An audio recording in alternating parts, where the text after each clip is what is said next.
Jumpa kembali bersama saya Dina Suci Wahyuni. Adik-adik, pada kesempatan kita kali ini kita akan membahas sistem pendengaran pada manusia dan pada hewan.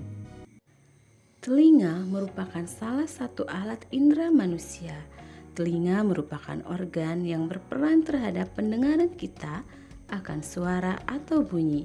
Hal ini dapat terjadi karena telinga memiliki reseptor khusus yang berfungsi untuk mengenali getaran suara.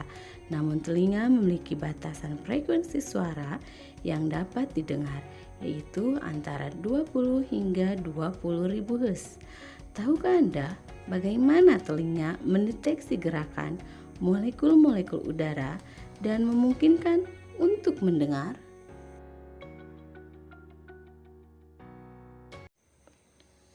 Dunia kita penuh dengan bunyi yang tidak terbatas, tetapi sebenarnya bagaimana kita menerima bunyi tersebut? Bunyi diterima oleh telinga luar yang terdiri dari daun telinga dan saluran pendengaran. Bunyi masuk melalui lubang telinga ke telinga tengah. Bunyi diterima oleh gendang telinga, sebuah membran fleksibel yang mulai bergetar ketika gelombang suara menghantamnya. Gelombang suara disalurkan getaran gendang telinga ke telinga tengah. Di telinga tengah terdapat 3 tulang kecil, tulang martil, tulang landasan, tulang sanggurdi. Ketiga tulang kecil tersebut dikenal sebagai rantai osikular. Ketiganya membentuk jembatan antara gendang telinga dengan pintu masuk tulang dalam. Interaksi di antaranya meningkat dan semakin memperkuat getaran suara. Sebelum getaran-getaran ini disampaikan secara seutuhnya ke telinga tengah dan melalui jendela opal. Di telinga dalam terdapat koklea yang berbentuk seperti rumah siput. Di dalamnya terdapat beberapa membran yang berisi cairan. Ketika gelombang suara menggetarkan jendela opal, cairan mulai bergerak kemudian menggerakkan sel-sel yang halus. Sel-sel rambut ini kemudian mengubah getaran menjadi impuls elektrik yang dikirim saraf auditori menuju ke otak. Apa yang kita sebut dengan bunyi sebenarnya adalah gelombang suara yang ditransmisikan melalui udara. Materi selanjutnya kita akan membahas tentang sistem pendengaran pada hewan. Yang pertama kita akan membahas tentang pendengaran pada kelelawar. Kelelawar dapat mendengar suara dengan frekuensi di atas 20.000 Hz yang disebut dengan gelombang ultrasonik. Kelelawar dapat memancarkan frekuensi suara yang mendeteksi gerakan dan hambatan sekitar menggunakan teknologi sonar atau sound navigation and ringing. Kelelawar dapat mengeluarkan bunyi dengan frekuensi yang tinggi atau bunyi ultrasonik sebanyak mungkin. Gelombang bunyi yang dikeluarkan kelelawar kemudian dipantulkan oleh benda di sekitar dan diterima kembali oleh kelelawar dengan indera pendengarannya.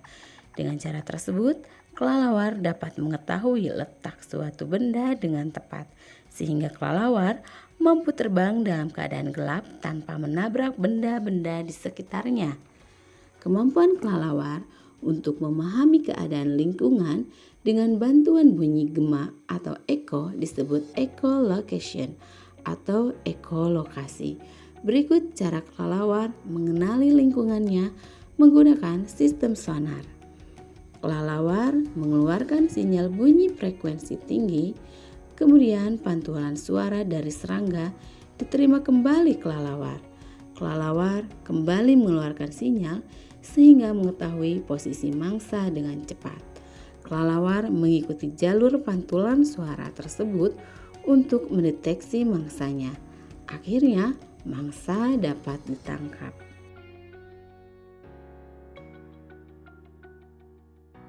Nah, adik-adik, pembahasan selanjutnya mengenai pendengaran pada lumba-lumba.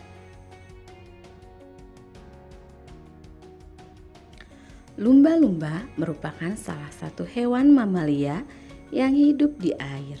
Lumba-lumba juga dapat memancarkan frekuensi suara yang mendeteksi gerakan dan hambatan sekitar menggunakan teknologi sonar. atau Sound Navigation and Ranging. Sistem sonar ini berguna untuk mendeteksi benda-benda di sekitar, mencari mangsa, dan berkomunikasi dengan yang lain. Lumba-lumba dapat berkomunikasi dengan baik dengan jarak lebih dari 220 km. Lumba-lumba juga dapat menghasilkan suara dengan frekuensi tinggi dengan cara mengalirkan udara pada kantung-kantung kecil di bawah lubang yang berada di atas kepalanya. Gelombang bunyi yang dikeluarkan lumba-lumba dipantulkan ke segala arah secara terputus-putus dan akan dipantulkan oleh benda di sekitar. Gelombang bunyi yang dipantulkan selanjutnya akan ditangkap kembali oleh lumba-lumba di bagian rahang bawahnya atau jendela akustik. Selanjutnya, gelombang bunyi diteruskan ke bagian telinga tengah dan diteruskan ke otak.